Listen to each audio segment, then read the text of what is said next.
சந்தோஷமா இருக்கிறவங்களாம் ஒரு 3 அலிலே சொல்லலாமா?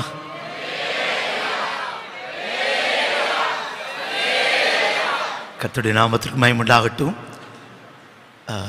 இந்த நாளிலும் கூட மத்தியில் வந்து கர்த்தருடைய ஊழியத்தை செய்ய தந்த கிருபைக்காய் கர்த்தரை நன்றியோடு ஸ்தோத்தரிக்கிறேன். கர்த்தர் ஸ்தோத்திரம். நான் பிறந்த நாளையெல்லாம் நான் அதிகமாக கொண்டாடுறதில்லை, அதை நினைக்கிறதில்லை. ஆனால் ஒன்றே ஒன்று செய்வேன், ஒரே வருஷத்தை கிருபையாய் நீர் கூட்டி தந்திருக்கிறீரே, ஒரு வருஷத்தை எனக்கு கிருபையாய் தந்திருக்கிறீங்களே, உமக்கு நன்றி ஆண்டவரை நான் மகிமைப்படுத்திட்டு இருப்பேன். அதுக்காக வேறு எந்த காரியத்தையும் நான் செய்கிறதில்லை. விசேஷமாய் என் பிள்ளைகள் கூட எனக்கு வாழ்த்து சொல்ல நான் விரும்புகிறதில்லை. எல்லாம் நல்ல பிள்ளைகள் தான். சொல்லாதனால உங்களுக்கும் பிள்ளைகளுக்கும் பகையோ அப்படின்னு நீங்கள் நினைக்கலாம். பகையெல்லாம் இல்லை. என் பையனை கேட்டால், என் மூத்த பையனை கேட்டால் சொல்லுவான், முதல்ல கர்த்தர், ரெண்டாவது எங்கள் அப்பான்னு தான் சொல்லுவான். பிள்ளைகள்லாம் அம்மா சொல்லுவாங்க. ஆனால் என் பையனை என்னை குறித்து சொல்கிறதுன்னா எங்கள் அப்பான்னு சொல்லுவான். இன்ன வரைக்கும் அவன் PhD முடிக்க போகிறான். ரெண்டாவது உள்ளவன் MBA முடிச்சிட்டான். இன்ன வரைக்கும் ஒரு ஆட்டுக்குட்டி, ஒரு மெய்ப்போன ஆட்டுக்குட்டி மாதிரி தான் நாங்கள் எங்களோட குடும்ப வாழ்க்கையை ஓட்டிகிட்டு இருக்கிறோம். ஒரு நல்ல அருமையான பிள்ளைகளை தேவன் தந்திருக்கிறார், நல்ல மனைவி தந்திருக்கிறார். கர்த்தர் ஸ்தோத்திரம். ஆனால் நாங்கள் யாருமே மன்னிக்கணும், யாரையும் நான் ஹூன் பண்ணுறதுக்காக சொல்லலை. பர்த்டேலாம் செலிப்ரேட் பண்ணுறதில்ல.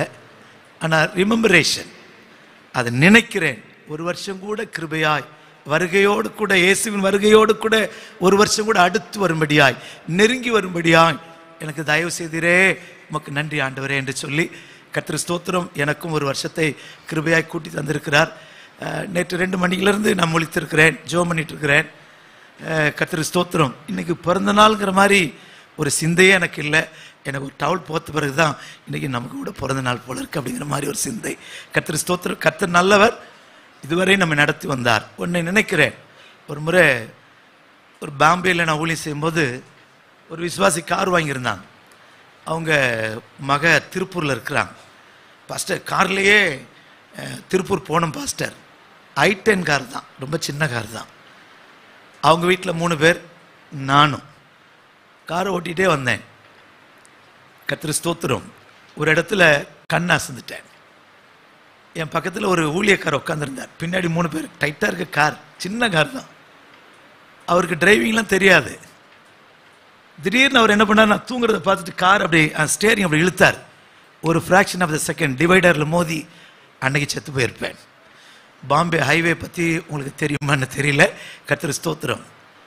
இப்போது சமீபத்தில் ஒரு 3-4 வருஷத்துக்கு முன்னாடி தூத்துக்குடியில் ஒரு மீட்டிங் முடிச்சுட்டு நான் மட்டும்தான் சாப்பிட்டுட்டு காரில் போயிட்டுருக்கேன். வள்ளியூர் கிட்ட போயிட்டேன். ஊர்கிட்ட ஹைவேலேருந்து பிரியணும். பிரியறதுக்கு ஒரு 10 அடி 15 அடி தூரம் இருக்கும். என் friend right side tyre burst ஆச்சு. பெஸ்ட் ஆனோடனே பிரேக் அடித்தா நிற்கலை. என்ன செய்யறதுன்னு தெரியல. அது ஒரு பக்கமாக இழுத்துட்டு போகுது. டிவைடர் மேலே ஏறி அடுத்த டிவைடர் ஏறும்போது லெஃப்ட் சைட் டயரும் அடிச்சுட்டேன். அந்த ஃபோர்ஸில் டிவைடர் மேலே ஏறி கன்னியாகுமரி சென்னை ஹைவே ரோடு அது. அந்த பக்கம் ஒரு வண்டி கூட வரல. அப்படியே உருண்டு போய் பக்கத்தில் ஒரு வாய்க்காலில் விழணும். அங்கே ஒரு அடியில் பைப் போகுது. அந்த ஏர் பைப் வச்சு ஒரு சுற்றிலும் செங்கல் கட்டியிருந்தாங்க. அதில் மோதி என் வண்டி நின்றுட்டு. வயலில் வேலை செய்கிறவங்களாம் இந்த காரில் வந்தவன் அவ்வளோதாங்கிறாங்க. என் ஜிப்பா கூட கசங்காமல் மெதுவாக காரை விட்டு இறங்கினேன். எல்லாரும் பார்க்குறாங்க. இது எங்கள் வீட்டுக்கு கூட தெரியாது. என் மூலமாக ரட்சிக்கப்பட்ட, நான் CPMல ஊழியம் செய்யும்போது ஒரு குடும்பம் ரட்சிக்கப்பட்டாங்க. அந்த குடும்பத்தார் சர்ச்சுக்கு போயிட்டு வந்துட்டு அவங்களோட சொந்த வயலை அறுவடை பண்ணிட்டு இருக்கிறாங்க. ஓடி வந்து பார்க்குறாங்க, பாஸ்டர் உங்களுக்கு ஏதாயிலும் ஆச்சா? என் சட்டை கூட, என் ஜிப்பா கூட கசங்கலை. 2 டயர் வெடிச்சிட்டு வண்டிக்கு மட்டும் சேதம். கர்த்தர் ஸ்தோத்திரம். கிருபையை காத்தார். சில நேரங்களில் அந்த அதிர்ச்சியிலிருந்து நான் மீண்டு வருவதற்கு தான் ரொம்ப நாட்கள் ஆனது. திடீர்னு தூங்கிட்டே இருப்பேன். அந்த ஆக்சிடென்ட் ஞாபகத்துக்கு வரும். அப்படியே துடிச்சு பிடிச்சி எழும்புவேன். கையெல்லாம் நடுங்கும். ஆக்சிடெண்ட்டில் அகப்பட்டவங்களுக்கு தான் அந்த மீட்சியினுடைய அனுபவம் தெரியும். கர்த்தர்ட்ட கேட்டேன், என்னை காப்பாற்றிட்டீங்க, எனக்கு ஜீவன் தந்துட்டீங்க, ஏன் ஆண்டவரே அந்த பயம் அடிக்கடி என்னை நெருங்குது, இதையும் எடுத்து போட்டுருங்க ஆண்டவரே. இதையும் எடுத்து போட்டுருங்க ஆண்டவரே. கர்த்தருக்கு ஸ்தோத்திரம். ஒரு ஒரு 15 டேஸ்க்குள்ளே அந்த அந்த பயத்திலேருந்து வெளியே வந்தேன். கர்த்தருக்கு ஸ்தோத்திரம். திரும்ப சும்மா இருப்பேனேன்னு பார்த்தா வள்ளியூர்லேருந்து சென்னைக்கு திரும்ப காரில் வந்தேன். திரும்ப காரில் போகிறேன். கார் மட்டும் இல்லை, எனக்கு 62 வயதாகுது. கர்த்தருடைய கிருபையினால. கர்த்தருக்கு ஸ்தோத்திரம். புல்லட்டில் வள்ளியூர்லேருந்து சென்னைக்கு வருவேன், சென்னையிலேருந்து புல்லட்டில் போவேன். இப்போ புல்லட் வாங்கினதுக்கு பதிலாக என் பையன் ஹார்லி டேவிட்சன் வாங்கிட்டான். இன்னும் கொஞ்சம் வெயிட்டாக இருக்குது, அவ்வளோதான். அதுலேயும் போயிட்டுருக்குறோம். கர்த்தருக்கு ஸ்தோத்திரம். அதாவது பெருமைக்காக சொல்லலை, இவளெல்லாம் சுற்றி பிரயாணங்கள் பண்ண தேவன் கிருபையாய் காத்திருக்கிறார். பெரிய தயவுனால காத்திருக்கிறார். இதுக்கு எல்லாவற்றுக்கும் நான் நன்றியாக இருக்கிறேன். என்னை இந்த பூமியில் வைத்திருக்கிற நோக்கம் என்னதோ அதை நிறைவேற்ற என்னை ஒப்பு கொடுக்கிறேன். நீங்கள் எனக்காக ஜெபித்துக் கொள்ளுங்கள். ஐயா சொன்னாங்க பாஸ்ட்டுக்கு சர்ச் இல்லை அப்படின்னு. இந்த லாக்டவுனுக்கு பிறகு ஒரு 2 வருஷம் முடியுது. தூத்துக்குடியில் ஒரு 18க்கு 30 ஒரு ஹால் எடுத்து, ஏசி ஹால் எடுத்து 2nd ஃப்ளோரில் இருக்குது. ஒரு ஆராதனை நடத்திட்டு இருக்கிறோம். ஒரு 30 பேர் வராங்க. 2nd ஃப்ளோரில் இருக்கிறதுனால ஏறி வர கஷ்டப்படுறாங்க. நீங்கள் ஸ்தோத்திரம் பண்ணுங்க. கிரவுண்ட் ஃப்ளோரில் எங்களுக்கு தரைதளத்தில் ஒரு ஆலயம் தருவார்னு விசுவாசிக்கிறேன். கர்த்தருக்கு ஸ்தோத்திரம். நிறைய ஆத்துமாக்களை கர்த்தருக்கு நேராக திருப்ப அவருடைய ராஜ்யத்துக்கு ஆயத்தமாக்க அந்த ஊழியங்களை நாங்கள் செய்துட்ருக்கிறோம். சின்ன சின்ன ஊழியங்கள் தான், ஆனாலும் கர்த்தருக்காக எழும்பி ஓட, இன்னும் ஜீவன் தந்திருக்கிற நாளெல்லாம் கர்த்தருக்காய் ஊழியம் செய்ய கர்த்தர் உகந்த ஊழியக்காரனை மாற நான் விரும்புகிறேன். ஜெபிக்கும்படியாக கேட்கிறேன். கர்த்தருடைய நாமத்திற்கு மகிமை உண்டாகட்டும். ஒரு அல்லேலூயா சொல்லலாமா? இன்னும் கூட ஒரு சத்தமாக ஒரு அல்லேலூயா சொல்லலாமா? டைம் ஆயிட்டுன்னு நினைக்காதீங்க. சரியான நேரத்தில் நம்ம கூட்டத்தை நிறுத்திடலாம். எனக்கு இந்த ஆராதனைக்காக நான் ஜெபித்துட்டு இருக்கும்போது இருதயத்தில் ஒரு தொனிப்பு. என்ன தொனிப்புனா, தூர தேசத்திலிருந்து வரும் நற்செய்தி, தூர தேசத்திலிருந்து வரும் நற்செய்தி அப்படிங்கிற ஒரு சப்தம் இருதயத்தில் தொனித்து கொண்டே இருந்தது. நான் ஜெபித்த போது எனக்கு கர்த்தர் அதில் ஒரு தூதை தந்தார். அதையே நான் உங்களுக்கு பிரசங்கமாய் பிரசங்கிக்க ஆசிக்கிறேன். கர்த்தருடைய நாமத்திற்கு மகிமை உண்டாகட்டும். வாசிக்க கேட்கலாம். நீதிமொழிகளின் புஸ்தகம் 25ஆம் அதிகாரம் 25ஆம் வசனம்.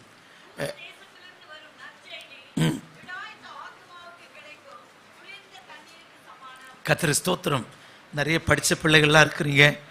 இங்கிலீஷ் பைபிள்லாம் வச்சிருப்பீங்கன்னு நினைக்கிறேன்.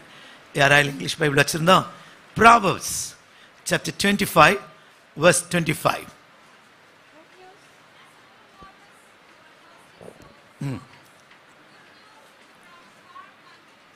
கொஞ்சம் மைக்கில் வாசித்துடலாமா? Good news from a distant land is like cold water to a parched throat. கர்த்தருக்கு ஸ்தோத்திரம். தூர தேசத்திலிருந்து வரும் நற்செய்தி விடாய்த்த ஆத்துமாவுக்கு குளிர்ந்த தண்ணீரை போல இருக்குமா? கர்த்தருக்கு ஸ்தோத்திரம். தூர தேசம், தூர தேசம். நமக்கு ஒரு தூர தேசம் இருக்கு. கர்த்தருக்கு ஸ்தோத்திரம். ஆபிரகாமை குறித்து வேதம் சொல்லுகிறது. எபிரேயர் நிருபம் 11ஆம் அதிகாரம் 13ஆம் வசனத்தில் அந்த தூர தேசத்தை கண்டானா, கண்டு அதை அணைத்து கொண்டான் என்று படிக்கிறோம். அப்படியானால் இந்த தூர தேசம் எது என்று சொன்னால், கர்த்தருக்கு ஸ்தோத்திரம், பரலோக ராஜ்யம். பரலோகம். சந்தோஷமே வரலையே?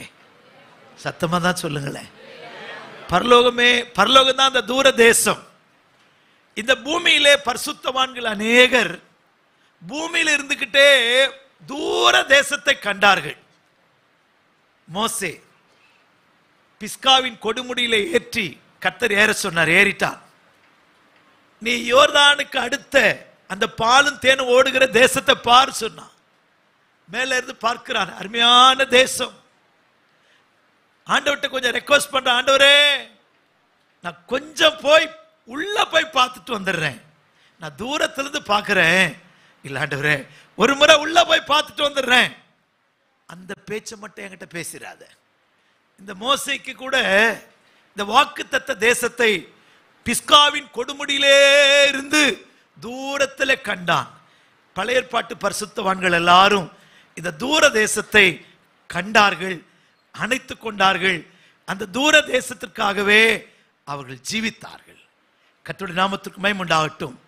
ஆம் பிரியமானவர்களே, இந்த தூர தேசத்திலிருந்து இந்த 35 வருஷத்தை முடித்து 36வது வருஷத்தில் அடியெடுத்து வைக்கிற இந்த சபைக்கு கர்த்தர் கொடுக்கிற வாக்குத்தத்தம், நற்செய்திகளை இந்த சபைக்கு நான் அனுப்புவேன்.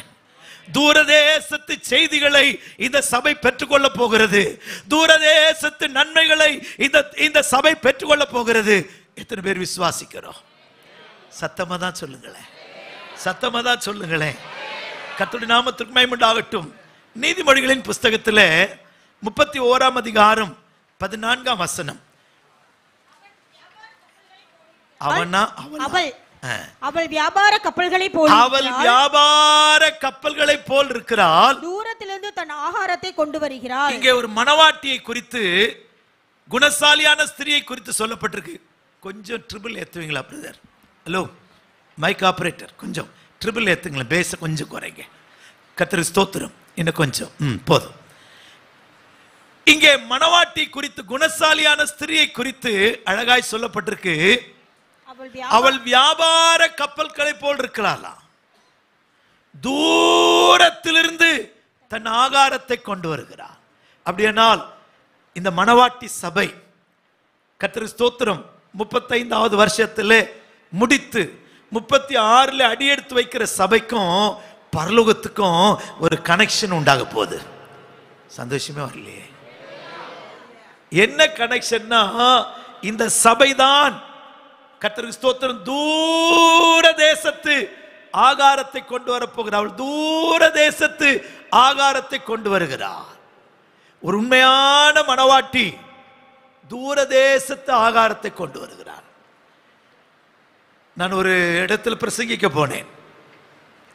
கொஞ்சம் வாலிப பையன்மாரெல்லாம், பையனும் சகோதரிமாரும் செல்லிலேயே நோண்டிக்கிட்டு இருந்தாங்க. அதில் ஒருத்தன் பாஸ்டருடைய பையன். அந்த பையனை கூப்பிட்டு கேட்டேன், நான் பிரசங்கம் பண்ணிட்டு இருக்கும்போது செல்லிலேயே பார்த்துட்டு இருக்கிறீட, என்னடா பார்க்குறேன்னு கேட்டேன். ஒன்றும் இல்லை பாஸ்டர், வர பிரசங்கி மாதிரிலாம் சாட் ஜிபிடியிலேருந்து பிரசங்கத்தை எடுத்துகிட்டு வந்து பேசுகிறாங்க. புரிஞ்சிச்சா? என்ன ஆப் வச்சுருக்குறாங்க?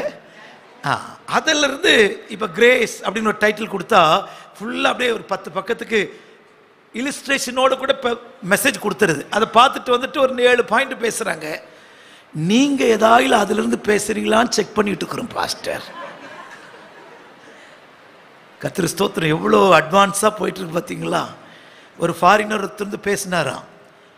அவர் ஃபர்ஸ்ட் பாயிண்ட் பேசினோடனே வாலிப பிள்ளைங்கள செகண்ட் பாயிண்ட்டை இவங்களே சொல்கிறாங்களாம். ஏன்னு கேட்டால் கையில் என்ன இருக்குது இப்போ? ஆமாம், அதில் பார்த்துட்டு பேசுகிறாங்க. இவங்களுக்கு எப்படி தெரிஞ்சதுன்னா, ஃபாரினருக்கு இப்போ புரிஞ்சுட்டு, என்கிட்ட தூர தேசத்து ஆகாரம் இல்லை, சாட் ஜிபிடியிலேருந்து என்ன செய்கிறேன், பேசிக்கிட்டு இருக்கிறேன். அவருக்கே வெக்கம் வந்துட்டான். நான் அந்த தம்பிக்கிட்ட சொன்னேன், ஐயா நாங்கள் இப்போ உள்ள ஊழியக்காரங்க இல்லைப்பா, பழைய காலத்து ஊழியக்காரங்க. நாங்கள் தூர தேசத்து ஆகாரத்தை வச்சிருக்கிறோம். எங்கே உள்ள ஆகாரம்? சத்தமாக சொல்லுங்களேன். அந்த தூர தேசம் எங்கே தெரியுமா? சத்தமாக சொல்லுங்க. பரலோகம். பரலோகத்திலிருந்து தூது வாங்கி பேசுறையா, அதுக்கு பேர் தான் அப்போஸ்தல ஊழியம். நாங்கள் சாட் ஜிபிடி யூஸ் பண்ணுறவங்க இல்லை.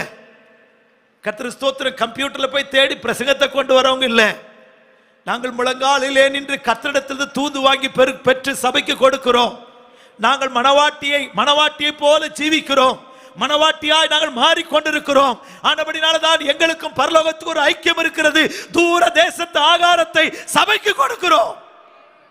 கர்த்தருடைய நாமத்துக்கு மகிமை உண்டாகட்டும். அவன் சொன்னா, சாரி அங்கிள், எங்க தாத்தா காலத்திலிருந்தே உங்களை நாங்கள் பார்க்குறோம். நான் சின்ன பையன், அப்போ நிறைய வருவீங்க. இப்போ எங்கள் அப்பா காலம், இப்போ நாங்கள் பேர பிள்ளைகள் எழும்பி ஊழியம் செய்கிறோம். நீங்கள் பழைய ஊழியக்காரங்க. நான் தேடி பார்த்தியா, கிடைச்சதான்னு கேட்டேன். இல்லை பாஸ்டர், ஒன்றும் கிடைக்கல. கர்த்தருக்கு ஸ்தோத்திரம். நீங்கள் இதை போய் நீங்கள் எங்கே சாட் ஜிபிடியில் வேறு என்ன ஆப்பில் போய் தேடினாலும் இந்த மெசேஜ் வராதையா. கர்த்தருக்கு ஸ்தோத்திரம். ஒரு சபை பரலோகத்தோடு கூட, அவள் வியாபார கப்பல். இந்த கப்பல் பரலோகத்தோடு கூட, தூர தேசத்தோடு கூட ஐக்கியம் இருக்கிறதுனால அங்கே இருந்து ஆகாரத்தை பெற்று நாங்கள் சபைக்கு கொடுக்கிறோம். சபையே, இந்த 36வது வருஷம் உங்களுக்கு எனக்கு ஒரு பெரிய விசேஷித்த வருஷம். என்ன தெரியுமா? பரலோகத்தோடு சபை இணைக்கப்பட போகிறது. பரலோகத்தின் தூதுகள் இந்த சபையில் நிறைய போகிறது. இந்த சபையை கர்த்தர் பரலோக நன்மைகளால் கர்த்தர் நிரப்ப போகிறார். இதுவரை கண்டிராத நன்மைகளையும் ஆசீர்வாதங்களையும் இந்த 36வது வருஷத்தில் நீங்களும் நானும் பெற்றுக்கொள்ள போகிறோம். எத்தனை பேர் விசுவாசிக்கிறோம்? விசுவாசிக்கிறவங்க மட்டும் வலது கரத்தை உயர்த்தி ஸ்தோத்திரம் பண்ணலாமா? ஸ்தோத்திரம், ஸ்தோத்திரம், ஸ்தோத்திரம், ஸ்தோத்திரம், ஸ்தோத்திரம்.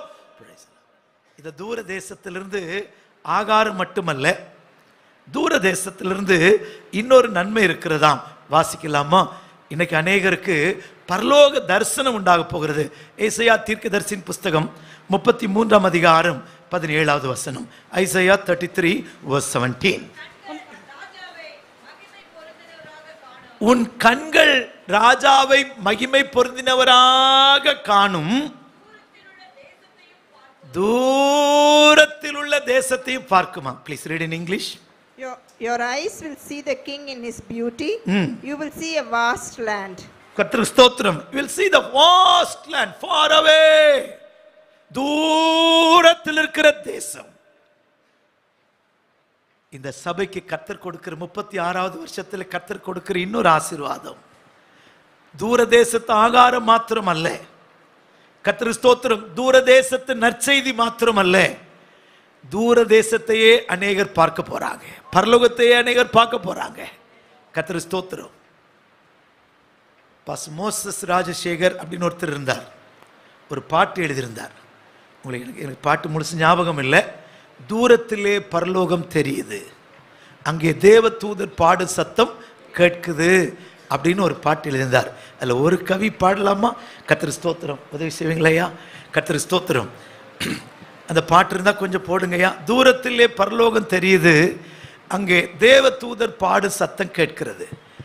ஆமா, கர்த்தருக்கு ஸ்தோத்திரம்.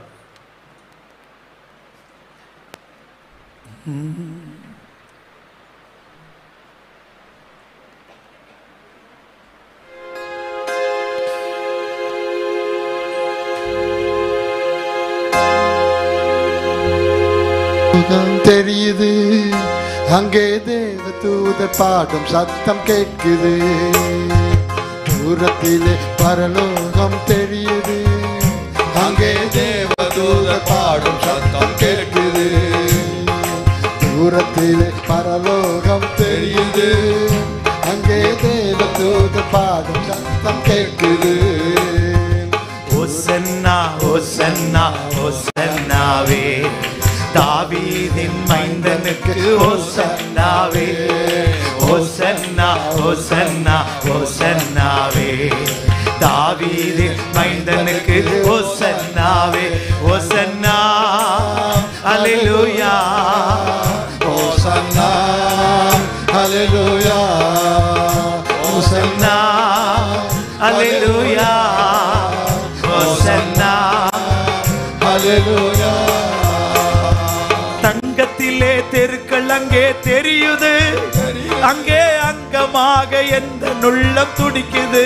சொல்லுவோம், தங்கத்திலே தெருக்கள் அங்கே தெரியுது, அங்கே அங்கமாக எந்த நுள்ளம் துடிக்குது. சிங்கார வனமான பரலோகம், சிங்கார வனமான பரலோகம், அங்கே மங்காத பெயர் பெற துடிக்குது.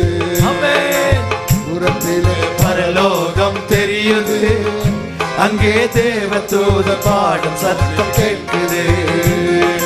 தூரத்திலே பரலோகம் தெரியுது, அங்கே தேவ தூதர் பாடும் சத்தம் கேட்குது.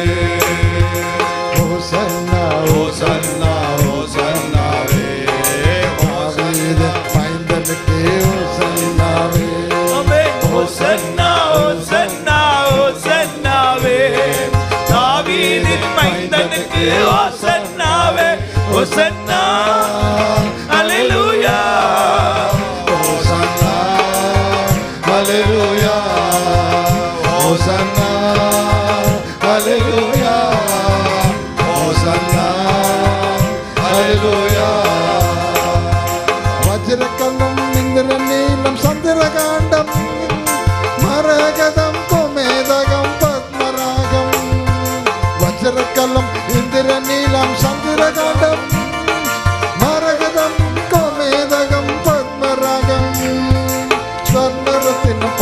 பச்சை புஷ்பராகம் சொர்ணரத்தினம் படிகை பச்சை புஷ்பராகம் கட்டினது தூரத்திலே பரலோகம் தெரியுது அங்கே தேவதூதர் பாடும் சத்தம் கேட்குது தூரத்திலே பரலோகம் தெரியுது அங்கே தேவதூதர் பாடும் சத்தம் கேட்குது. நீங்க பாடுறத பார்த்தா எங்கள் சர்ச் பர்த்டே பாஸ்டர் இன்னைக்கு போய் பரலோகத்தை பற்றி பேசுகிறீங்களே பாஸ்டர் அப்படிங்கிற மாதிரி இருக்கு. உங்கள் முகம் அப்படி தெரியுது. என்ன கைத்தட்ட மாட்டேங்கிறீங்க? இது எனக்கு சொல்லலை, பாடும்போது கைத்தட்ட மாட்டேங்கிறீங்க. கர்த்தருக்கு ஸ்தோத்திரம். அப்படியே முகத்தெல்லாம் பார்த்தா கஷ்டமாக இருக்கு. இந்த பரலோகத்துக்கு போகணுன்னு எத்தனை பேருக்கு உண்மையாகவே ஆசை இருக்கு? உண்மையாவா? உண்மையாவா? சரி, சத்தமாக தான் ஒரு இல்லையா சொல்லுங்களேன். இந்த வருஷம் ஒரு விசேஷித்த வருஷம். தூரதேசத்து ஆகாரம், தூரதேசத்து நற்செய்தி, அந்த தூர தேசத்தில் இருக்கிற ராஜாவை இந்த சபை காணப்போகிறது. நான் இன்று துவக்க வசனத்திலிருந்து ஒரு 4 குறிப்புகளை நான் பேச ஆசிக்கிறேன். தூரதேசத்து நற்செய்தி. என்ன செய்தியா? எத்தனை பேருக்கு பரலோக செய்தி வேணும்? வேணுங்கிறவங்க ஒரு அலையிலேயே சொல்லுங்களேன். முதல்ல ஒரு செய்தி ஆனந்த நற்செய்தி. என்ன செய்தியா? ரெண்டாவது ஒரு செய்தி ஆறுதலின் நற்செய்தி. மூன்றாவது ஒரு செய்தி ஆச்சரியமான நற்செய்தி. நாலாவது ஒரு செய்தி ஆர்ப்பரிப்பின் நற்செய்தி. அஞ்சாவது ஒரு செய்தி எடுத்து வச்சிருக்கிறேன். அதுக்கு என்னால் டைட்டில் கொடுக்க முடியல. கர்த்தர் ஸ்தோத்திரம் ஆத்தும நற்செய்தி அப்படின்னு சொல்லலாம்னு நினைக்கிறேன். பிரசங்கம் முடியறதுக்குள்ளே நம்ம நினைக்கிறேன் ஐயா அதுக்கு ஒரு டைட்டில் கொடுத்துருவாங்க. இந்த 5 குறிப்புகளை சுருக்கமாய் உங்களோட கூட பேசி சமயத்துக்குள்ளே நிறுத்த நான் ஆசிக்கிறேன். கர்த்தர் ஸ்தோத்திரம். முதல்ல செய்தி என்ன செய்தியா? Good news, joyful good news, ஆனந்த நற்செய்தி. இந்த ஆனந்த நற்செய்தி யாருக்கு கிடைச்சதுன்னா யாக்கோபுக்கு கிடைச்சது. யாக்கோபுக்கு கிடைச்சது. ஆதியாகம புஸ்தகம் 45ஆம் அதிகாரத்திற்கு நம்முடைய வேத புத்தகத்தை திருப்பிக் கொள்வோம். Genesis chapter 45 verse 25 to 28. 25 அவர்கள் எகிப்திலிருந்து போய் கானான் தேசத்திலே தங்கள் தகப்பனாகிய யாக்கோபினிடத்தில் வந்து யோசேப்பு உயிரோடு இருக்கிறான், அவன் எகிப்து தேசத்துக்கெல்லாம் அதிபதியா இருக்கிறான் என்று அவனுக்கு அறிவித்தார்கள். அவன் இருதயம் மூர்ச்சை அடைந்தது, அவன் அவர்களை நம்பவில்லை. கர்த்தருக்கு ஸ்தோத்திரம். இங்கே தம்பி டேய் அமைதியா இருங்கடா. இங்கே ஒரு செய்தி. தூர தேசத்திலிருந்து நற்செய்தி விடாய்த்த ஆத்மாவுக்கு குளிர்ந்த தண்ணீரை போல் இருக்குமா? கானானில் இருக்கிற யாக்கோபு, கானான் தேசத்தில் இருக்கிற யாக்கோபுக்கு ஆத்மா துவண்டு போய் ஏற்கனவே புலம்புறான். யோசேப்பும் இல்லை, சிமியோனும் இல்லை, என்னை உயிரோட பாதாளத்தில் இறங்க பண்ண, வேதனையோடு என்னை பாதாளத்தில் இறங்க பண்ண போறீங்களே, வேதனையோடு சொல்லுகிறான். இப்படிப்பட்டவனுக்கு ஒரு செய்தி வருகிறது, யோசேப்பு உயிரோடு இருக்கிறான்.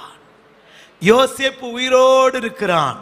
அவன் எகிப்து தேசத்துக்கெல்லாம் அதிபதியா இருக்கிறான். கர்த்தருக்கு ஸ்தோத்திரம். எகிப்து தேசத்துக்கெல்லாம் அதிபதியா இருக்கிறான். கர்த்தருடைய நாமத்திற்கு மகிமை உண்டாகட்டும். 17 வயசுல யோசேப்பு சொப்பனம் பார்த்தான். தன்னுடைய 30வது வயதில் பார்வோனுக்கு முன்பாய் போய் நிற்கிறான். இப்போ எத்தனை வருஷம் ஆச்சு சொல்லுங்க? 13 வருஷம் ஆச்சு. இப்போ யோசேப்பு காணாமல் போய் எத்தனை வருஷம் இருக்கும்? சொப்பனம் பார்த்த அடுத்த வருஷத்துலேயோ இல்லை அதுக்கு அடுத்த வருஷத்துலேயோ நம்ம ஒரு 2 வருஷம் வச்சுக்கிடுவோமே, ஒரு அப்ராக்சிமேட்டடாக தான் சொல்கிறேன். இப்போ 10 வருஷமா உதாரணமாய் யோசேப்பை காணாமல் யாக்கோபு தவிக்கிறான். என் பிள்ளையை, என் குமாரனை ஒரு துஷ்ட மிருகம் கொன்று போட்டதோ, இனி அவன் வரமாட்டான், செத்து போயிட்டான், அவ்வளவுதான். ஏதோ ஒரு துஷ்ட மிருகம் பீறி போட்டது. கர்த்தருடைய நாமத்திற்கு மகிமை உண்டாகட்டும். வருஷங்கள் உருண்டோடுகிறது. நான் கொஞ்சம் அப்படி கால்குலேட் பண்ணி பார்த்தேன். ஒரு 15 வருஷத்துக்கு பிறகு யாக்கோபுக்கு ஒரு செய்தி வருது, உங்க மகன் உயிரோடு இருக்கிறாயா, உங்க மகன் உயிரோடு இருக்கிறான். அது பைபிளில் படிக்கும்போது இது அவன் நம்பலையா. ஏன் பையன் 15 வருஷமா நான் பார்க்காத பையன் உயிரோடு இருக்கிறானா? நாட் பாசிபிள், இது முடியாது, நிச்சயமா இருக்காது. பைபிள் சொல்லுது அவன் ஆவி மூர்ச்சை அடைந்தது. அது இன்னொரு மொழிபெயர்ப்பில் அவனுக்கு ஹார்ட் அட்டாக்கே வந்துட்டான். யோசேப்பு உயிரோடு இருக்கிறான், எகிப்துக்கெல்லாம் அதிபதியா இருக்கிறான்னு சொன்னப்ப நம்பல, அட்டாக் வந்துட்டு. அதுக்கு பதிலா வண்டிகளை கண்டான். Joseph sent the wagons. Jacob saw the wagons of Egypt. யாக்கோபு எகிப்தின் வண்டிகளை கண்டபோது அவன் ஆவி உயிர்த்தது. அவனுடைய ஆவி ரிவைவ்டு. கர்த்தருக்கு ஸ்தோத்திரம், ஆவி உயிர்த்ததா. கர்த்தருடைய நாமத்திற்கு மகிமை உண்டாகட்டும். அடுத்து அவன் சொன்ன வார்த்தை என்ன தெரியுமா? வாசிக்கலாம். அப்பொழுது இஸ்ரவேல், என் குமாரனாகிய யோசேப்பு இன்னும் உயிரோடு இருக்கிறானே, இது போதும், நான் மரணம் அடையும் முன்னே போய் அவனை பார்ப்பேன். ஒரு அல்லேலூயா சொல்லுங்களேன். எவ்வளவு சந்தோஷமான செய்தி இல்ல? ஓ, இந்த செய்திக்கு பேர் தான் என்ன செய்தியா? சத்தமா சொல்லுங்க, ஆனந்த நற்செய்தி.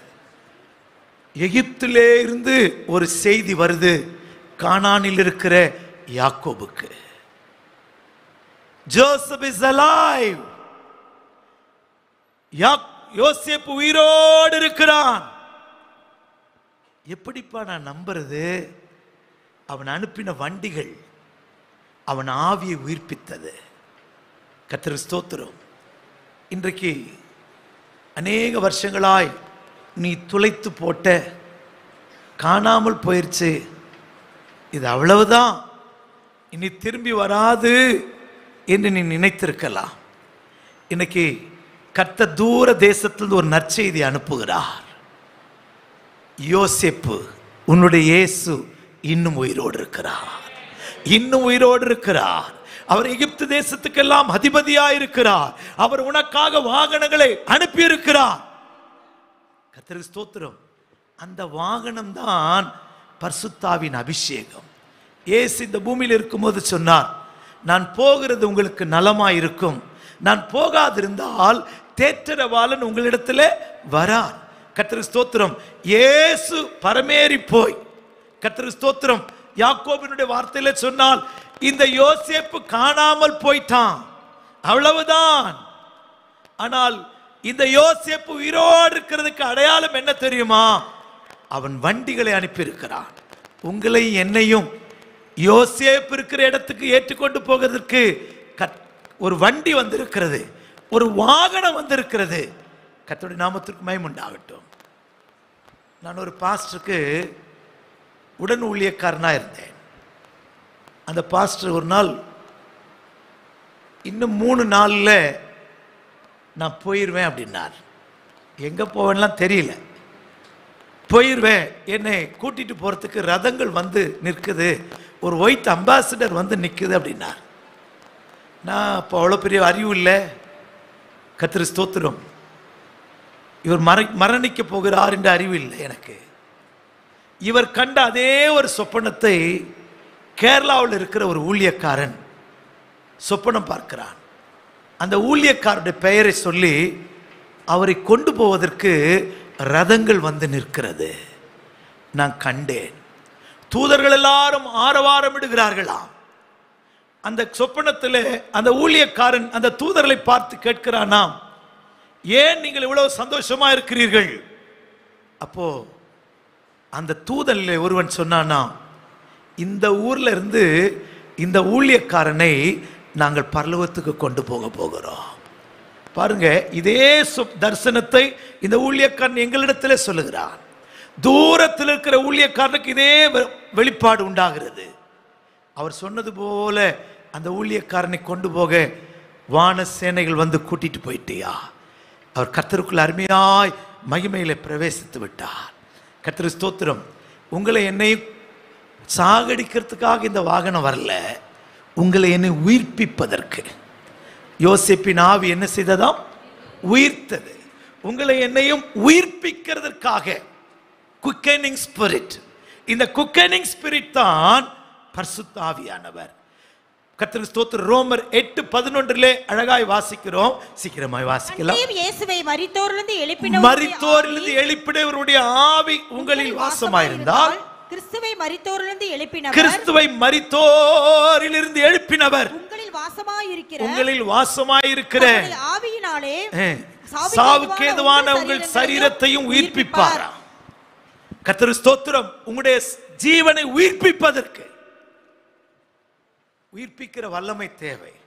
ஒன்னு சொல்றேன், ஆவியில உயிர்ப்பிக்கிறதுக்கு மட்டும் இல்லை.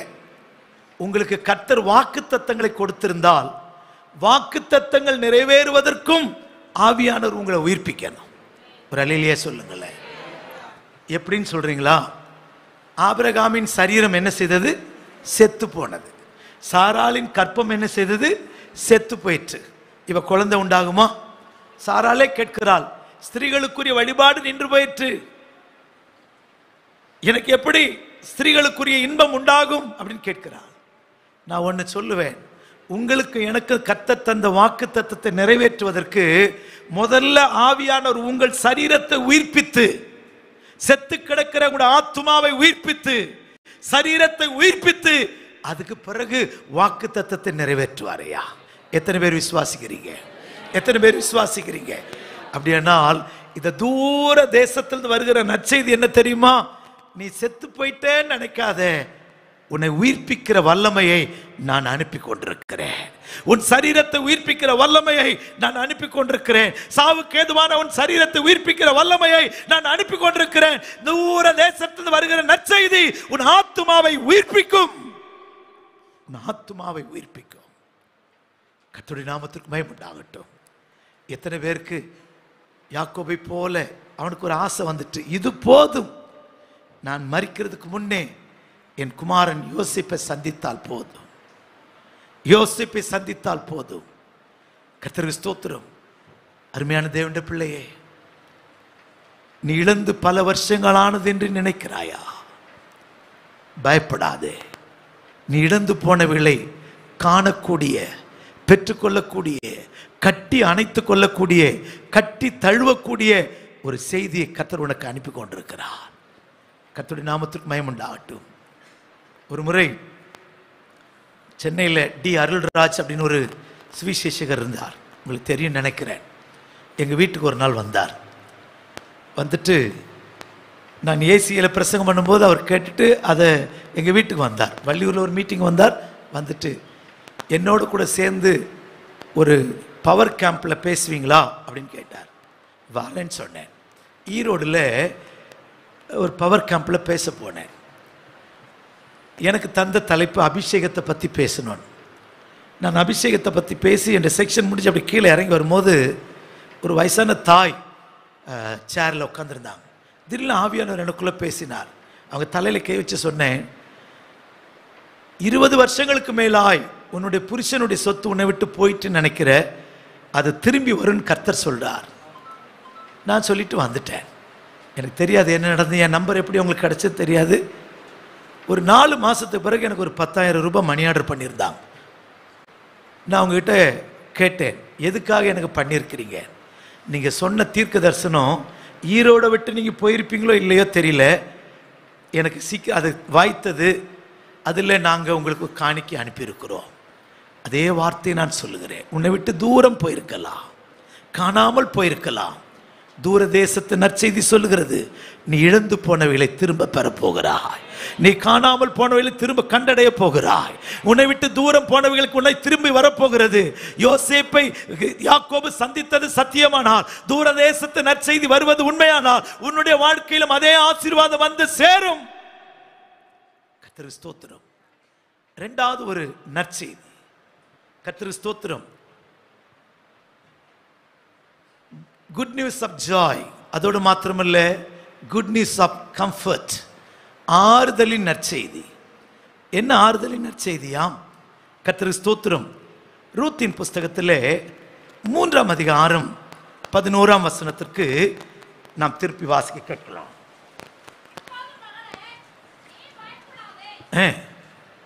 உனக்கு வேண்டியபடி எல்லாம் செய்வேன். கர்த்தருக்கு ஸ்தோத்திரம். நீ குணசாலி என்பதை என் ஜனமாகிய ஊரார் எல்லாரும் அறிவார்கள். கர்த்தருக்கு ஸ்தோத்திரம். அம்மைச்சியை பார்க்கும்போது ரொம்ப சந்தோஷமா இருக்கு. வாலிபர்கள் எல்லாம் பைபிளை மூடிட்டாங்க போல இருக்கு. கர்த்தருக்கு ஸ்தோத்திரம். ரூத்துக்கு ஒரு நல்ல செய்தி. போவாசினிடத்திலிருந்து, இந்த போவாஸ் பெத்லெகேம் ஊரான். கர்த்தருக்கு ஸ்தோத்திரம். வயல்ல வேலை செய்கிறவர்களுக்கெல்லாம் கர்த்தருக்கு ஸ்தோத்திரம் வாழ்த்துதல் கூறுகிறவன். இந்த ரூத்தை பார்த்து ஒரு வார்த்தை சொல்லுகிறான். இப்பொழுதும் மகளே பயப்படாதே, உனக்கு வேண்டியபடியெல்லாம் செய்வேன். இங்கிலீஷ்ல வாசிக்கலாமா? And now my daughter, fear not, I will do to thee all that thou requirest, for all the city of my people doth know that thou art a virtuous கர்த்தருக்கு woman. ஸ்தோத்திரம். இப்பொழுது மகளே நீ பயப்படாதே, உனக்கு வேண்டியபடியெல்லாம் செய்வேன். இந்த ரூத் தன்னை யோசிக்கிறாள். நானோ மோவாபிய பெண், சபைக்கு உட்படலாகாதவள், சபிக்கப்பட்டவள், புருஷனை இழந்தவள், அந்நிய தேசத்திலே வந்திருக்கிறேன். என்னை பார்த்து இவ்வளவு பெரிய ஒரு ஐஸ்வர்யவான், உனக்கு வேண்டியபடியெல்லாம் செய்வேன் என்று சொல்லுகிறானே, இதற்கு நான் தகுதியா? இப்ப வாசிக்கலாம். 2ஆம் அதிகாரம் 12-13. உன் செய்கைக்கு தக்க பலனை கர்த்தர் உனக்கு கட்டளையிடுவாராக. உன் செய்கைக்கு தக்க பலனை கர்த்தர் உனக்கு கட்டளையிடுவாராக. இஸ்ரவேலின் தேவனாகிய கர்த்தருடைய செட்டைகளின் கீழ் அடைக்கலமாய் வந்த உனக்கு அவராலே நிறைவான பலன் கிடைப்பதாக என்றான். கர்த்தருடைய நாமத்திற்கு மகிமை உண்டாகட்டும். 13வது வசனம். அதற்கு அவள், என் ஆண்டவனே, உம்முடைய கண்களில் எனக்கு தயவு உம்முடைய கண்களில் எனக்கு தயவு கிடைக்க வேணும். தயவு வேணும். உம்முடைய கண்கள்ல தயவு வேணும்.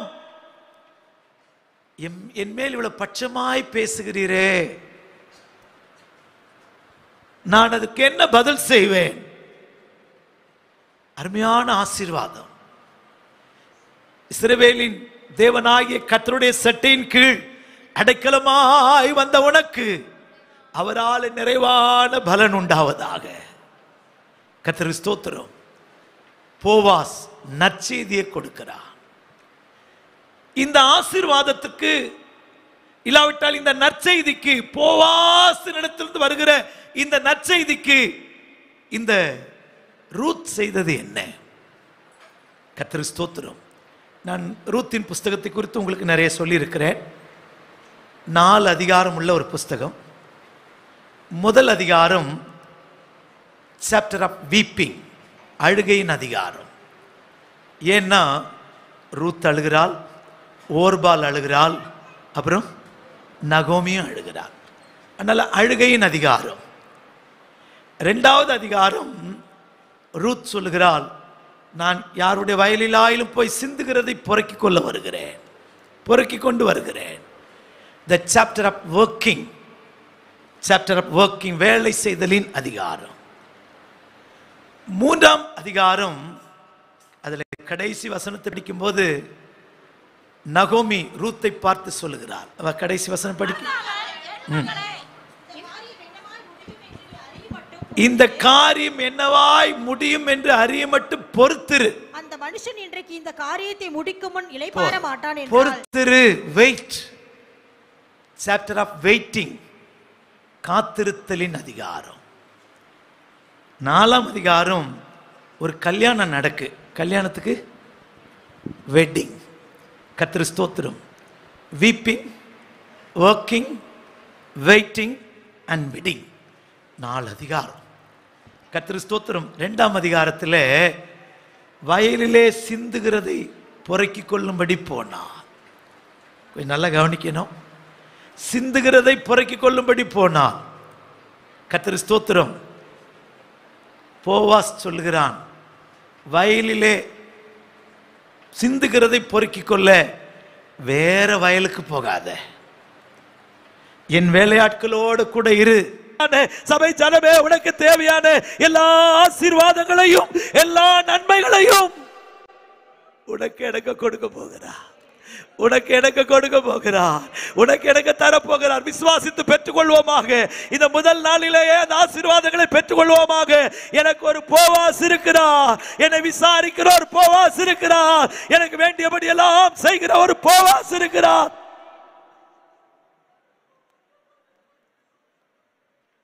இந்த ரூத்தை குறித்து போவாஸ் சொன்ன வார்த்தை, ஐஸ்வர்யவான்கள், தரித்திரர், வாலிபர்கள் பின்னே நீ போகாததினால் உன் முந்தின குணத்தை பார்க்கிலும் பிந்தின குணம் உத்தமமானது. உன்னுடைய உத்தமத்துக்கு தக்கதாய் கர்த்தர் உனக்கு வேண்டியதெல்லாம் தரப்போகிறார். உனக்கு வேண்டியதெல்லாம் தரப்போகிறார். எத்தனை பேர் விசுவாசிக்கிறோம்?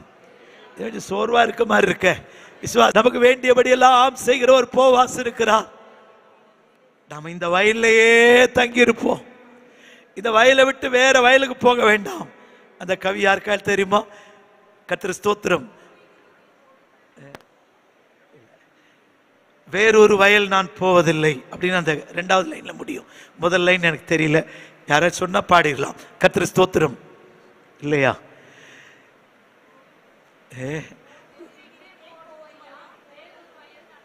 அதுக்கு முன்னாடி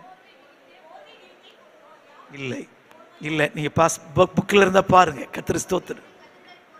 ஓய்வின்றி கதிர்கள் பொறுக்கிடுவே, வேறொரு வயல் நான் போவதில்லை. ஓய்வின்றி கதிர்கள் பொறுக்கிடுவே, வேறொரு வயல் நான் போவதில்லை. போவா போவா. கொஞ்சம் கூட சத்தமாய் ஏசையா.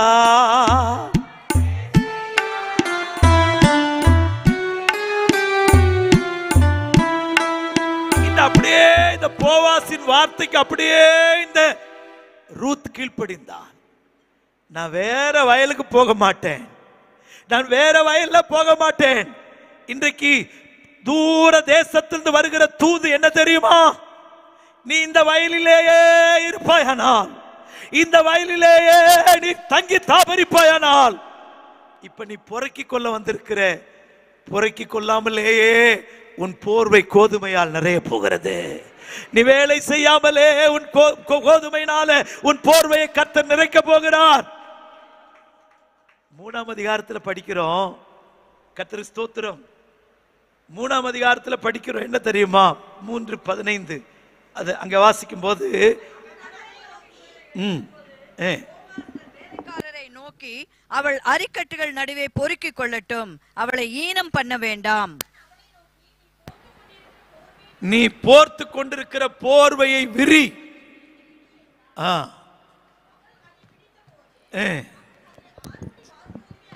6 படி வார்க்கோதுமை அளந்து போட்டார். நல்லா கொஞ்சம் கவனிங்க. சிந்துகிறதை புறக்கிக் கொண்டிருந்தான்.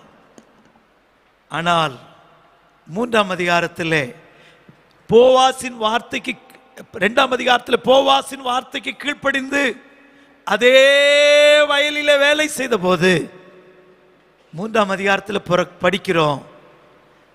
சிந்தினதை பொறுக்கலையா, பொறுக்காமலேயே போர்வை கோதுமையால நிரம்பினதையா. உன் ஜீவியத்தில் கர்த்தர் அதிசயங்களை செய்வார். உன் ஜீவியத்தில் கர்த்தர் அற்புதங்களை செய்வார். ஒரு ஆறுதலின் நற்செய்தி, உன் பிரயாசத்துக்கு தக்க பலனை கர்த்தர் கட்டளையிடுவார். கர்த்தருக்கு ஸ்தோத்திரம். ஆறுதலின் நற்செய்தி, ஆனந்த நற்செய்தி, ஆறுதலின் நற்செய்தி. 3வது ஒரு நற்செய்திக்கு நான் போகிறேன். கர்த்தருக்கு ஸ்தோத்திரம். ஆர்ப்பரிப்பின் மன்னிக்கணும், ஆச்சரியத்தின் நற்செய்தி. கர்த்தருக்கு ஸ்தோத்திரம். 2 சாமுவேலின் புஸ்தகம் 7ஆம் அதிகாரம் 11வது வசனம். உன்னுடைய எல்லா சத்துருக்களுக்கும் உன்னை நீங்களாக்கி இளைப்பாறவும் பண்ணினேன். இப்போதும் கர்த்தர் உனக்கு வீட்டை உண்டு பண்ணுவார் என்பதை கர்த்தர் உனக்கு அறிவிக்கிறார். கர்த்தர் ஸ்தோத்திரம். முதல் வசனம், 2ஆம் வசனம். கர்த்தர் ராஜாவை சுற்றிலும் இருந்த அவனுடைய எல்லா சத்துருக்களுக்கும் அவனை நீங்களாக்கி இளைப்பாற பண்ணின போது அவன் தன் வீட்டிலே வாசமாயிருக்கையில் ராஜா தீர்க்கதரிசியாகிய நாத்தானை நோக்கி, பாரும், கேதுரு மரங்களால் செய்யப்பட்ட வீட்டிலே நான் வாசம் பண்ணும்போது தேவனுடைய பெட்டி திரைகளின் நடுவே வாசமாயிருக்கிறதே என்றான். போதும். ராஜா கேதுரு மரத்தினாலே மச்சுகள் பாவப்பட்ட வீட்டில் இருக்கிறான். தேவனுடைய பெட்டியோ திரைச்சீலைகளின் நடுவே இருக்கு. தாவீது ராஜாவுக்கு துக்கம். நானோ கேதுரு மரத்தினால் மச்சுகள் பாவப்பட்ட வீட்டிலே வாசமா இருக்கிறேன். പക്ഷേ ദൈവത്തിന്റെ പെട്ടിയോ சீலைகளின் நடுவில் இருக்கிறதே. நாத்தான் தீர்க்கதரிசி பார்த்து சொல்லுகிறான், நான் கர்த்தருக்கு ஒரு ஆலயத்தை கட்ட போகிறேன். நான் கர்த்தருக்கு ஒரு ஆலயத்தை கட்ட போகிறேன். கர்த்தருடைய நாமத்திற்கு மகிமை உண்டாகட்டும். தீர்க்கதரிசி சொல்லிட்டு அவன் மனதில் இருக்கிற விருப்பத்தின்படியே செய்யும். தீர்க்கதரிசி அப்படி போன உடனே கர்த்தர் அவனை கூப்பிடுகிறார். தாவீது எனக்கு ஆலயம் கட்ட வேண்டாம், தாவீது எனக்கு ஆலயம் கட்ட வேண்டாம். நான் வாசித்த 11வது வசனத்திலே தீர்க்கதரிசி கொஞ்சம் மாத்தி சொல்றான். என்ன தெரியுமா? நான் உனக்கு வீட்டை கட்டுவேன். தாவீதே, நான் உனக்கு வீட்டை கட்டுவேன். இவன் தனக்கு ஒரு வீடு வேணும், எனக்கு ஒரு மாளிகை வேணும் அப்படிலாம் நினைக்கவே இல்லை. அவன் நினைச்சதெல்லாம் கர்த்தருக்காக, கர்த்தருக்காக, கர்த்தருக்கு ஒரு ஆலயத்தை கட்ட, கர்த்தருக்கு ஒரு வீட்டை கட்டணும். இதுதான் அவனுடைய உள்ளத்தின் ஏக்கம். ஆனா கர்த்தரோ அவனுக்கு வீட்டை கட்டுவேன்னு சொன்னார். உங்களை எத்தனை பேருக்கு புரியுதோ எனக்கு தெரியல. நீங்க கர்த்தருடைய ஆலயத்துக்காக ஒரு ஸ்டெப் முன்னாடி வச்சீங்கன்னா கர்த்தர் உங்களுக்கு வீட்டை கட்ட பரலோகத்திலிருந்து இறங்கி வருவாரையா. கர்த்தர் ஸ்தோத்திரம். எனக்கு என் வாழ்க்கையில் ஒரு கோட்பாடு, என்ன ஆனாலும் கடன் வாங்கக்கூடாது. கடன் வாங்காம வாழணும் அப்படிங்கிறது என்னுடைய ஆசை. நான் ஒரு 12-13 வயசு இருக்கும்போது ஒரு பிரசங்கம் கேட்டேன். ஒருத்தர் ஒரு ஐயா பிரசங்கம் பண்ணார். நீ மீன் கடன் வாங்கக்கூடாது, பால் கடன் வாங்கக்கூடாது. ஒருவேளை கடன் வாங்கி சாப்பிட்டுட்டு இயேசுநாதர் வந்தா நீ மேலே பறந்து போகும்போது பால் கொடுத்தவனும் மீன் கொடுத்தவனும் வந்து என் மீனையும் பாலையும் சாப்பிட்டுட்டு அப்படியே பறந்து போறானே, பால் அடைக்கலன்னு சொன்னா நான் கீழே விழுந்துருவேனா. அது எதுக்கு சொன்னார் தெரியல. அன்னைக்கு ஒரு பயம் என்னை பிடிச்சது. கடன் வாங்கக்கூடாது. தேவ சமூகத்திலிருந்து கை உயர்த்தி சொல்ல, எனக்கு கடனும் இல்லை, சேவிங்ஸும் இல்லை. கர்த்தர் ஸ்தோத்திரம். ஆமாம், கர்த்தர் ஸ்தோத்திரம். கிரெடிட்டும் இல்லை, டெபிட்டும் இல்லை, சுகமாய் வாழ்ந்துகிட்டு இருக்கிறேன் கர்த்தருடைய தயவுனால. கர்த்தர் ஸ்தோத்திரம். அதிலிருந்து ஒரு வைராக்கியம், கடன் வாங்கக்கூடாது. நான் ஒரு ஊழியக்காரர் எங்கள் வீட்டுக்கு வந்தாங்க. நாங்கள் ஒரு வீட்டில் 20 வருஷத்துக்கு மேலே ஒரே வீட்டில் குடியிருந்தோம். 5 வருஷம் வாடகை இல்லாமல் இருந்தோம். 1000 ரூபா, 1500 ரூபா, 2000 ரூபா கூடி கூடி அந்த வீட்டை விட்டு நாங்கள் வெளியே வரும்போது 12000 ரூபா வாடகை கட்டினோம். கர்த்தர் ஸ்தோத்திரம். ஒரு ஊழியக்காரர் எங்கள் வீட்டுக்கு வந்தார். என் பிள்ளைகள் அப்போ ரொம்ப சின்ன பிள்ளைங்க. இந்த ஜன்னலை திறந்து இந்த இடத்த கை நீட்டி தோத்திரம் பண்ணுங்கடா, கர்த்தர் உங்களுக்கு இந்த இடம் தருவார், இங்கே ஒரு வீடு கட்டுவீங்கன்னு சொல்லிட்டாங்க. என் பசங்களும் 2 பக்கம் 2 பேர் கை நீட்டிட்டு தோத்திரம் பண்ணிட்டு இருப்பான். எப்படியோ அவங்களுடைய தோத்திரம் அந்த இடத்த வாங்க கர்த்தர் உதவி செய்தார். இப்போ வீடு கட்டணும். ஆனால் ஒரே ஒரு வைராக்கி, கடன் வாங்கக்கூடாது. அது ஆழ கால் வைக்கணும். நான் கொஞ்சம் அகல காலை வச்சுட்டேன். கர்த்தர் ஸ்தோத்திரம். பெருசாக அஸ்திபாரம் போட்டுட்டேன். பாஸ்டர் ஐயா கூட அந்த நேரத்தில் வந்திருந்தாங்க. கட்டி முடிக்க 7 வருஷம் ஆச்சு. இந்த வீட்டை கட்டி முடிக்க 7 வருஷம் ஆச்சு. ஏன்னா காசு கிடைக்க கிடைக்க கொஞ்சம் கொஞ்சமாக கட்ட ஆரம்பித்தேன். பக்கத்தில் இருக்கிறவங்களாம் சிரிக்க ஆரம்பித்தாங்க. ஒரு சிச்சுவேஷனில் கடன் வாங்க போகலாம் அப்படிங்கிற ஒரு தீர்மானத்துக்கு வந்துட்டோம். லோன் போய் கேட்கலான்னு போனோம். நல்ல வேலை உனக்கு எலிஜிபிள் இல்லைன்ட்டாங்க. அதுக்காய் கர்த்தரை ஸ்தோத்திரிக்கிறேன். ஆமாம், கர்த்தரை ஸ்தோத்திரம். எப்படியோ கர்த்தர் கிருபையாய் ஒரு நயா பைசா கடன் இல்லாமல் அந்த வீட்டை கட்டி முடிக்க வச்சார். இதுக்கு என் பையன் செலுத்தின ஒரு கிரை என்னன்னா, நாங்குநேரின்னு ஒரு ஊர் இருக்குது, அங்கே ஒரு சர்ச்சு கட்டிகிட்டு இருந்தாங்க. பக்கத்தில் இருக்கிற வள்ளியூரில் இருக்கிற சர்ச்சில் இருக்கிற வாலிப பையங்களெல்லாம் கூட்டிகிட்டு போய் அந்த சர்ச்சில் ராத்திரியில் வேலை செய்ய வைப்பாங்க. எல்லோரும் ராத்திரி வேலை செஞ்சுட்டு 2 மணிக்கு 1 மணிக்கு சாப்பாடெலாம் கொடுக்கும்போது என் பையன் மேலேருந்து கீழே இறங்க மாட்டான். அந்த கம்பிலாம் கட்டி வச்சுருக்கோம் ஸ்லாப் போடுறதுக்கு, அதிலே முழங்கால் போட்டுக்கிட்டு என் பையன் கை உயர்த்தி ஜெபம் பண்ணுவானா, ஆண்டவரே நான் உம்முடைய வீட்டில் வந்து வேலை செய்கிறப்பா, எங்கள் வீட்டை கட்டி கொடுத்துருங்கப்பா. உம்முடைய வீட்டில் வந்து நான் வேலை செய்கிற ஆண்டவரே, எங்கள் வீட்டை கட்டி கொடுத்துருங்க ஆண்டவரே. என்னோட ஊழியம் செய்த ஒரு ஊழியக்கார சகோதரி, உங்கள் பையன் இப்படியே புலம்புறான், எல்லாரும் சாப்பிட வருவாங்க, உங்கள் பையன் மேலே இருந்துக்கிட்டு எங்கள் வீட்டை கட்டி கொடுத்துருங்க ஆண்டவரே அப்படின்னு. ஒரு நாள் நான் கண்ணீரோடு ஜெபித்தேன், ஆண்டவரே என் பிள்ளைகள் உம்முடைய ஆலயத்தில் போய் பாடுபடுறாங்க, என் மேலே இறக்க வையும் ஆண்டவரே, எங்கள் மேலே இறக்க வையும் ஆண்டவரே. கர்த்தர் ஒரு அருமையான வீட்டை கட்டி கொடுத்தார்.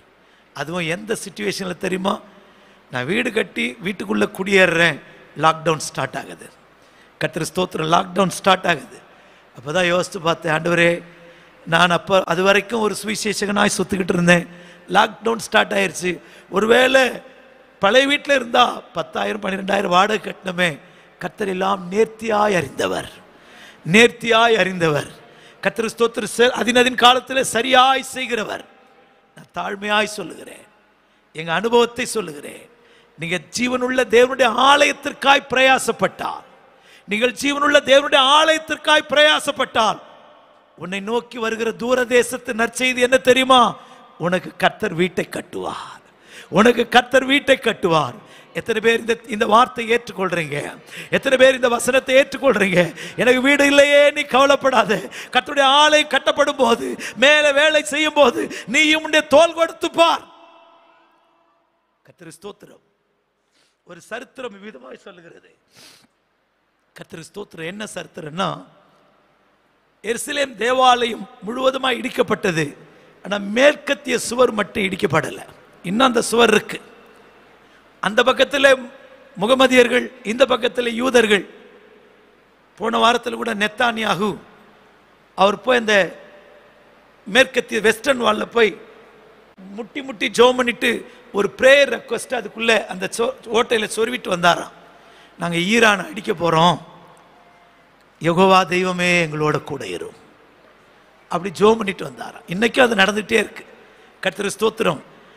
எனக்கு ஒரு கேள்வி, ஒரு கல்லின் மேல் ஒரு கல்லிராதபடி எல்லாம் இடிக்கப்படுமே, ஏன் இந்த மேற்கத்திய வால் மாத்திரம் இடிக்கப்படல அப்படின்னா, அதுக்கு வேத பண்டிதர்கள் கொடுக்கிற, எருசலேமில் இருக்கிற ஞானிகள் கொடுக்கிற வியாக்கியானம் என்னன்னா, இந்த மேற்கு திசையில் இருந்த கூட்டத்தார் அவங்களுக்கு பணம் கொடுத்து ஆலயம் கட்ட பலன் இல்லையா, அதனால அங்க இருந்த மேற்கு திசையில பாலைமறைன்னு உங்களை பத்தி தெரியுமா? என்ன கோத்திரத்தார் சொல்லுங்க பார்க்கலாம். என்னாகம புஸ்தகம் திருப்புங்க. மேற்கு திசையில பாலைமறையினவர்கள், அந்த கோத்திரத்தார் என்ன செய்தாங்கன்னா, கர்த்தர் ஸ்தோத்திரம், எங்களுக்கு கொடுக்க பலன் இல்லை, அதனால நாங்கள் என்ன செய்யறோம் ஆண்டவரே,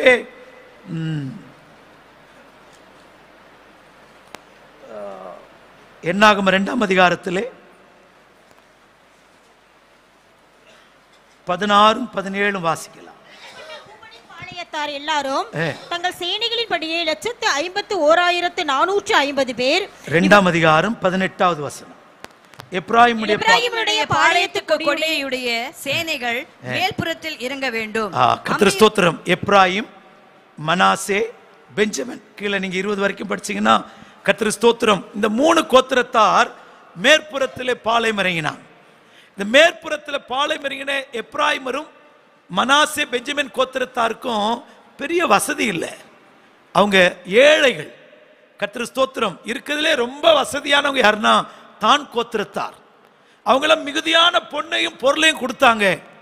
அவங்க பக்கம் கட்டினதெல்லாம் சத்துரு இடிச்சிட்டான்.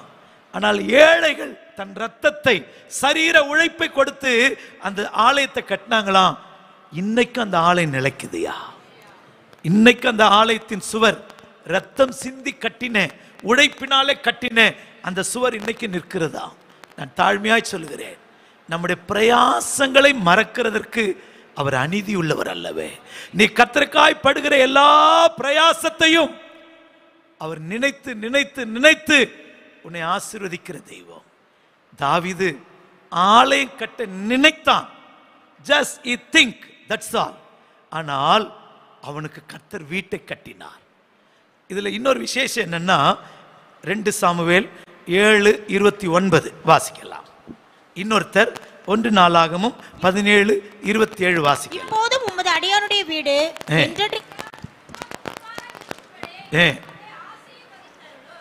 இது ஜெபமா இல்லைன்னா துதியா?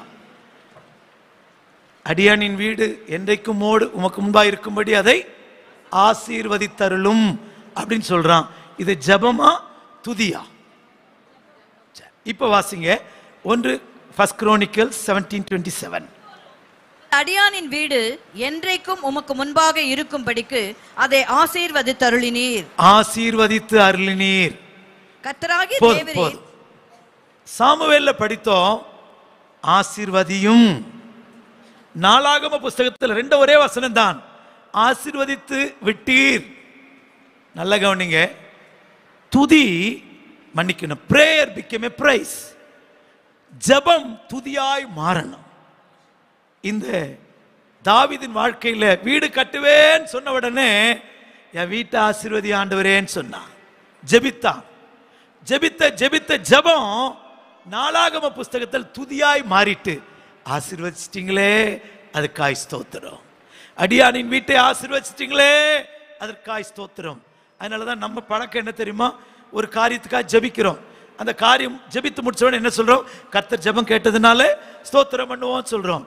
நம்முடைய வாழ்க்கையில ஒவ்வொரு நாளும் our prayer became a praise. நம்முடைய ஜெபம் துதியாய் மாறணையா, நம்முடைய ஜெபம் துதியாய் மாறணும். இதை மறந்துடாதீங்க. கர்த்தருக்கு ஸ்தோத்திரம்.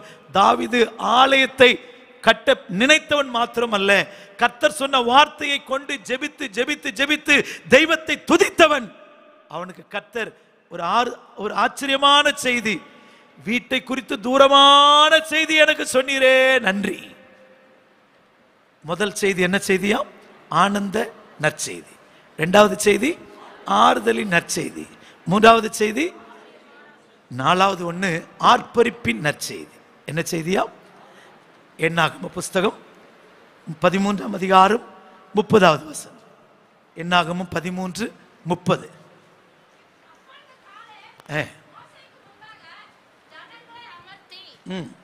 நாம் உடனே போய் அதை சுதந்திரித்துக் கொள்ளுவோம், நாம் அதை எளிதாய் ஜெயித்துக் கொள்ளலாம் என்றான். 12 பேர் மோசே அனுப்புகிறான் கானானை வேவு பார்த்துட்டு வர. அதுல 10 பேர் துர்ச்செய்தி சொன்னாங்களா, உள்ளதை உள்ளபடி சொன்னாங்களா? உங்க வேத அறிவு எவ்வளவு இருக்குன்னு பார்க்கலாம். துர்ச்செய்தி சொன்னாங்களா? உள்ளதை சொன்னாங்க. நாங்கள் ஏனாக்கின் புத்திரரை பார்த்தோம், அவருடைய பார்வைக்கு நாங்கள் வெட்டுக்கிளியே போல இருக்கிறோம், அவர் ராட்சதரான ஜனங்கள், அவங்க முன்னாடி நம்ம ஜெயிக்க முடியாதுப்பா. ஆனா 2 பேர் சொன்னாங்க, கர்த்தர் நம்மேல் பிரியமா இருந்தார் எளிதாய் சுதந்திரிக்கலாம், எளிதாய் சுதந்திரிக்கலாம். கர்த்தர் ஸ்தோத்திரம். வாசிக்கலாம் 14:8. அந்த தேசத்திலே நம்மை கொண்டு போய் 9வது வசனம் கூட, கர்த்தர் நம்மேல் பிரியமா இருந்தால் அந்த தேசத்திலே நம்மை கொண்டு போய் பாலும் தேனும் ஓடுகிற அந்த தேசத்தை நமக்கு கொடுப்பார். கர்த்தருக்கு விரோதமாக மாத்திரம் கலகம் பண்ணாதிருங்கள், அந்த தேசத்தின் ஜனங்களுக்கு நீங்கள் பயப்பட வேண்டியதில்லை. 9 கூட, அவர்கள் நமக்கு இரையாவார்கள், அவர்களை காத்த நிழல் அவர்களை விட்டு விலகி போயிற்று, கர்த்தர் நம்மோட இருக்கிறார், கர்த்தர் நம்ம கூட இருக்கிறார், அவர்களுக்கு பயப்பட வேண்டியதில்லை என்றார்கள். கர்த்தர் ஸ்தோத்திரம். எளிதாய் சுதந்திரிக்கலாம். தாவீது உன்னை விவாகம் பண்ண விரும்புகிறார், தாவீது உன்னை விவாகம் பண்ண விரும்புகிறார். உடனே அவள் எழுந்தாள். அடுத்த வசனம் படிங்க. அவள் தரை மட்டும் முகம் குனிந்து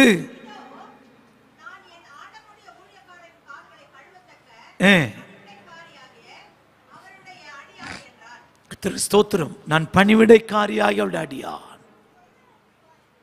தாவீது உன்னை விவாகம் பண்ண விரும்புகிறார். இதுதான் செய்தி. சபையை பார்த்து கர்த்தர், நாம் தான் மணவாட்டி, நான் தான் அபிகாயில். நாபால் உயிரோடு இருக்கிற வரைக்கும் தாவீது நம்மை விவாகம் பண்ண முடியாது. இந்த நாபால் பழைய மனுஷன். 1 கொரிந்தியர் 3 நீங்க வீட்டில் போய் படிச்சு பாருங்க. புருஷன் உயிரோடு இருக்கிற வரைக்கும் மனைவியானவள் பிரமாணத்தில் கட்டப்பட்டிருக்கிறாள். புருஷன் மரித்தான், ஆனால் அவள் பிரமாணத்திலிருந்து விடுதலை பெற்று தான் விரும்புகிற ஒருவனை விவாகம் பண்ணலாமா? அப்படியானால் இந்த நாபால் துராகிதம் பண்ணுகிறவன், குடிகாரன், மதிகேடன், இந்த சுபாவமாகிய நாபால் சாகனம். இந்த பழைய மனுஷனை யாரெல்லாம் சிலுவையில் அறைந்து புதிய மனுஷனாய் மாற்றப்பட்டிருக்கிறீர்களோ அவங்களுக்கு தான் ஒரு செய்தி. தாவீது நம்முடைய இயேசுக்கு நிழலாட்டமா இருக்கிறார். இயேசு சபையை விவாகம் பண்ண வரப்போகிறார். மத்திய ஆகாயத்தில் இயேசு வரப்போகிறார்.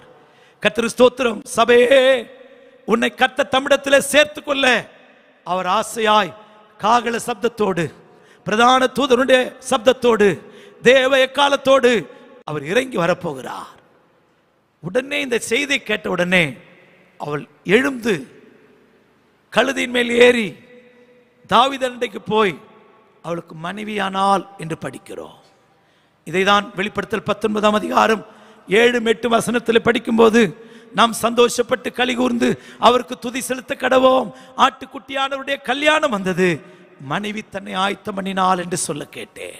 கர்த்தருக்கு ஸ்தோத்திரம். இயேசு நம்மை விவாகம் பண்ண வரப்போகிறார். இதுதான் தூரதேசத்து நற்செய்தி. கர்த்தருக்கு ஸ்தோத்திரம். இது அகமகிழ்வின் நற்செய்தி. இப்படிப்பட்ட செய்திகள் இந்த 36ஆம் வருஷம் துவக்கத்திலிருந்து பரலோக தூதுகளால், தூரதேசத்து நற்செய்திகளால், ஆனந்த நற்செய்தி, ஆறுதலின் நற்செய்தி, ஆர்ப்பரிப்பின் ஆச்சரியத்தின் நற்செய்தி, ஆர்ப்பரிப்பின் நற்செய்தி, அகமகிழ்வின் நற்செய்தி. நம்முடைய ஆசையெல்லாம் இயேசு மணவாளனை சந்திக்கணும், இயேசுவை பார்க்கணும். எத்தனை பேருக்கு அந்த ஆசை இருக்கு? எத்தனை பேர் இயேசு வந்தா இன்னைக்கு வந்தா நல்லா இருக்கும்னு நினைக்கிறீங்க? அவங்க எல்லாம் ஒரு கைகளை உயர்த்தி ஸ்தோத்திரம் பண்ணலாமா? ஸ்தோத்திரம், நல்ல ஸ்தோத்திரம் பண்ணலாமா? ஸ்தோத்திரம், ஸ்தோத்திரம், ஸ்தோத்திரம், ஸ்தோத்திரம். ஆரவாரம் கேட்குதே அதோ அதோ, ஆரவாரம் கேட்குதே அதோ அதோ, ஆட்டுக்குட்டியின் பாட்டை காலம் அதிர்ந்தொழிக்குதே, ஆட்டுக்குட்டியின் பாட்டை காலம் அதிர்ந்தொழிக்குதே. அல்லேலூயா வென்றார்ப்பரிப்போமே, அல்லேலூயா வென்றார்ப்பரிப்போமே. மேகம் மீதில் தூதரோடு, மேகம் மீதில் தூதரோடு, மேசையா கிறிஸ்தேசையா எனது ஆசை, மேசையா மேசையா எனதாசை மேசையா. வாரார் வாரா மகிழ்கம்பீரமா, வாரார் வாரா மகிழ்கம்பீரமா. பாடுறத பார்த்தா இப்போ போய் வரப்போறாரா ஏசுநாதர்? இப்போ வந்து என்னை விவாகம் பண்ண போறாரா? இப்போ வந்து மத்தியாகத்தில் என்னை கொண்டு போக போறாரா? ஐயோ அப்படிங்கிற மாதிரி இருக்கு. உண்மையாகவே உங்களை பார்த்து கேட்கிறேன். அந்த நாட்கள்ல இருந்த பரிசுத்தவான்கள்லாம் ஒருத்தரை பார்க்கும்போது ஒருவன் மாறனாதான் என்கிறான், ஒரு இனாத்துமா என்கிறான். கர்த்தர் ஸ்தோத்திரம். கர்த்தர் வருகிறார், இயேசு வருகிறார். நம்முடைய வாஞ்சையெல்லாம் இயேசு வர போகிறார். சீக்கிரத்தில் ஒரு சத்தம் கேட்க போகிறது, இதோ நான் சீக்கிரமாய் வருகிறேன். சபையை சேர்க்க அவர் சீக்கிரம் வரப்போகிறார். அந்த ஆசையுள்ள எல்லாரும் ஒரு விசை கூட கைகளை தட்டி பாடலாமா? கைகளை தட்டி பாடலாமா? தேகத்தோடு போனவர் இவர், இவர் தேகத்தோடு போனவர் இவர், இவர் திரும்பவும் 10,000 பரிசுத்தர் சூழ்ந்திட, திரும்பவும் 10,000 பரிசுத்தர் சூழ்ந்திட. சீக்கிரம் வாரா ஜகத்தை நோக்கியே, சீக்கிரம் வாரா ஜகத்தை நோக்கியே.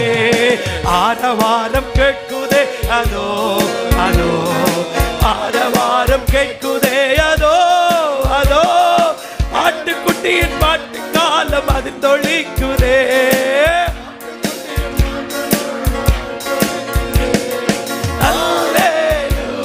ஆர்ப்பரிப்போமே அல்லேலூயா ஆர்ப்பரிப்போமே மேகம்